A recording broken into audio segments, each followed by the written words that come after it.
Halo semuanya, selamat datang di channel aku. Perkenalkan, nama aku Salsabila Ayu Hasanah dari kelas A1 dengan NIM 22101122200036. Nah, di sini aku akan ngejelasin mengenai materi yang berhubungan dengan pendidikan IPS. Materi yang pertama yaitu perkembangan sistem pendidikan di Indonesia. Sejarah perkembangan ilmu pengetahuan sosial sebagai mata pembelajaran di Indonesia juga melibatkan beberapa tahapan. Berikut ini adalah gambaran umum tentang perkembangan IPS di Indonesia. Yang pertama ada masa pendidikan kolonial. Masa ini adalah masa penjajahan Belanda. Pendidikan di Indonesia didominasi oleh pendekatan kolonial yang lebih menekankan pada pembentukan pegawai pemerintah dan tenaga kerja terampil. Meskipun materi-materi terkait sosial dan manusia mungkin diajarkan, fokus utama pada saat itu adalah memenuhi kepentingan pemerintah kolonial. Yang kedua, ada pendidikan nasional. Pendidikan nasional setelah proklamasi kemerdekaan pada tahun 1945. Gerakan pendidikan nasional di Indonesia mulai berkembang. Pendidikan nasional bertujuan untuk mempersiapkan warga negara yang memiliki kesadaran sosial dan kewarganegaraan yang kuat. Pada periode ini, mata pelajaran IPS belum sepenuhnya terorganisir secara formal, tetapi nilai-nilai dan prinsip-prinsip yang melandasi IPS telah dicanangkan. Yang ketiga, ada kurikulum berbasis masyarakat. Kurikulum ini ada pada tahun 1964.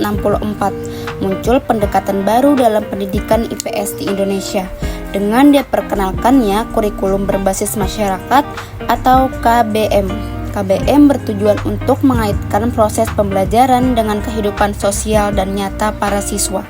Pada kurikulum ini, IPS meliputi sejarah, geografi, dan pendidikan kewarganegaraan. Yang keempat, ada kurikulum 2004. Kurikulum ini pada tahun 2004 diperkenalkan kurikulum tingkat satuan pendidikan atau KTSP yang mengatur dan mengintegrasikan mata pelajaran IPS dalam satu kesatuan.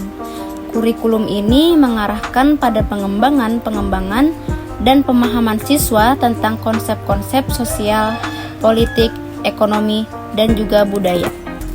Yang kelima, ada kurikulum 2013. Pada tahun 2013, pemerintah Indonesia mengeluarkan kurikulum 2013 yang menekankan pada pengembangan keterampilan berpikir kritis, kreatif, komunikasi, dan kolaborasi. IPS dalam kurikulum ini lebih berfokus pada pemahaman siswa tentang isu-isu sosial dan global, serta keterampilan analisis dan pemecahan masalah.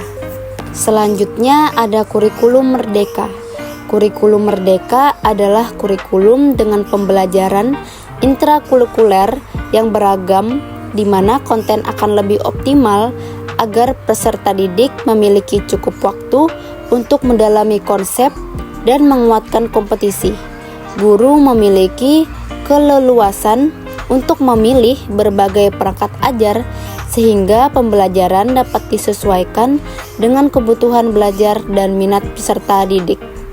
Kurikulum merdeka memberikan keleluasan kepada peserta didik untuk menciptakan pembelajaran berkualitas yang sesuai dengan kebutuhan dan lingkungan belajar peserta didik. Adapun karakter kurikulum merdeka dibagi menjadi 3, yaitu yang pertama ada pengembangan soft skill dan karakter, yang kedua ada fokus pada materi esensial, yang ketiga ada pembelajaran yang fleksibel. Thank you for watching. Sampai jumpa di materi selanjutnya.